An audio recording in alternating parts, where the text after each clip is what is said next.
everyone, it's Shelby and welcome back to my YouTube channel, Love for Special Thinkers. In today's video, I'm going to give you 5 tips for every first year special education teacher. So if you're interested in this video, stay tuned and don't forget to like, comment, and subscribe. Alright guys, so tip number 1 is get to know your students. So as we all know, when teaching special education, all students have an IEP or an individualized education plan. So within the IEP, you'll find your students' present levels, if they have a behavior intervention plan if they have accommodations and modifications, where they ended up last school year with their progress reports. You'll find their current IEP goals and objectives. So everything you need to know for that student is and should be in their IEP. So I know, if you got hired over the summer, sometimes it may be a little difficult to find the student's IEP and or to get access to the student's IEP, and that's okay. Don't stress. When you go to campus or this year when things become virtually, that should be one of the first questions you ask is, hey guys, can I get access to these IEPs? I want to start reading them, because once you read the IEPs, get to know the students, that will help you start planning your daily lessons, your structure, your routine. And as we know, routines and lessons are extremely important when teaching special education. So as soon as you can, get a hold of your IEPs and read them like it is the Bible, because that will be your guide to getting to know your student. Now sometimes, of course, not everything about the student is in the IEP. Maybe they changed over the summer, maybe they grew, maybe some of their behaviors changed, maybe they regressed in their academics, and that's okay, but that IEP will give you a general overview about that child. And also introduce yourself to the family. So as soon as you get your student's caseload, go ahead and reach out to the parents, whether it's a phone call, an email, or a little cute postcard or letter home, or all of the above. This year teaching resource, that is my plan, is to do all of those. I'm going to email, I'm going to send a letter in the mail, and I'm going to do a personal phone call and a Zoom meet the teacher night. So I'm sure a lot of school districts are doing meet the teacher virtually, but if they're not, that is one thing I do recommend you doing, because with special education, it is important to talk to the parents a little bit before school starts, because they will give you insight on your child that IEP may not have, or that the previous teacher may not have given you. And that also sets the tone for the new school year, and let those parents know that, hey, I'm here for you, I'm here for your child, and I just want to do what's best for you and for your child. So and that will lead me right to tip number 2, which is to involve your community. So within your classroom, your community is you, your students' families, and your paraprofessionals. So involve those individuals. So throughout the school year, prior to the first day of school, like I stated earlier, reach out to the parents, but also be sure to stay consistent with communication with your family members throughout the entire school year. And a great way to do that is Class Dojo. So using Class Dojo, the parents can text you, they can send you messages. You can kind of set it up like Facebook, where you can post pictures of student work on the page. Parents can post pictures of what the students are doing at home on there, where they can send it where just you can see, or where all of the class and all of the families can see.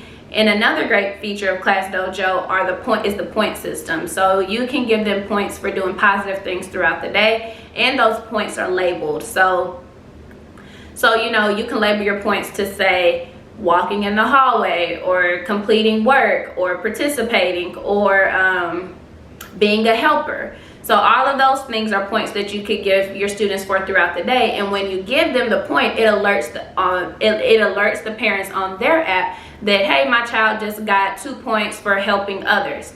And you can even type in a little note and be a little bit more specific. So Class Dojo is just a great way to be in constant communication with parents. If you don't feel comfortable giving your parents your cell number, like I said, they can text on Class Dojo, but you can also use Google Voice. Google Voice is the app that assigns you a phone number that you can give to people if you don't want them to have your direct phone number. But all messages and phone calls still come to your phone, just through an app. So you can answer the phone, you can reply to that phone number, and but they do not have your direct phone number. So I started using Google Voice during summer school this summer, and I really like it, and I think I'm going to use it in the fall when we start school in a few weeks. And another great way to stay in constant communication with parents are daily folders. Now, if we're virtual, we can't really do daily folders, but if you are in the brick and mortar setting, daily folders is a great way. You can put newsletters in the folder, you can put homework in the folder, you can put daily communication logs. I have done all of the above. So just communicating with your community throughout the entire school year is extremely important. So stay in constant contact with parents. Even allow your TAs, your paraprofessionals, to reach out to parents, and that just lets your whole little classroom community just feel a lot more safe and a lot more family oriented. All right guys, so tip number 3 is ask for help. Do not be afraid to ask for help on your campus. As a first year teacher, you don't know everything. You will not know everything, and that is okay. There's nothing wrong with not knowing everything. I'm going into my 5th year and still do not know everything. I took a training last night and I learned a bunch of new things in that training. So don't ever feel bad for having to ask someone something. Some campuses do assign first year teachers mentor teachers on their campus, and most of the time they are in your same department. So if you are a special education teacher, you will find that your mentor teacher may be another special education teacher on campus. Or, you know, if you're a kindergarten teacher, they'll probably assign you, you know, like your team lead or whatever on the kindergarten team. Extremely important to ask for help. And if you have a mentor teacher, that makes it a little more easier to ask for help, because, you know, you can check in with that person. They can check in with you like, hey, how's it going? You have any questions? And that's like your perfect time to be like, hey, yeah, I don't know what to do with this child, or I don't know how to write this IEP goal. And that's okay. Just ask for help. You're not going to be perfect. You're not going to know everything, and that's okay. Seek help. Like I said, just seek help, and it'll be okay. If one person doesn't know the answer, I'm sure someone else does, and if they don't, they can point you in the right direction to find that answer. So don't be afraid to ask for help. It's nothing to be embarrassed about. All right, guys, so tip number 4, I know it's hard. We're all guilty of it, but don't spend all your money on your classroom prior to the first day of school, guys. I did it my first year. I did it my second year. And then I slowly got better. I know, you know, Target Dollar Spot has all the fun stuff. Dollar Tree has all the cute stuff. Amazon has all the good stuff. And it's okay to buy things for your classroom, but especially if you are a first year, don't buy things until you can see what you already have on campus. Because my first year teacher, I inherited a classroom from a teacher who had been teaching for 20 plus years, and she recently retired. So she left me bukus of stuff, guys. Like, I mean, boxes of books, borders, decorations, worksheets, everything you could think of. She just left it in the room because, you know, she is retiring and didn't really want anything else to do with it. So before you go out and buy all these storage bins and borders and buying lessons on teachers pay teachers, slow down, take a deep breath, and go see your classroom. Now, of course, you know, some stuff you'll see at Target or Dollar Tree or Amazon, and you know that you want it regardless. That's fine.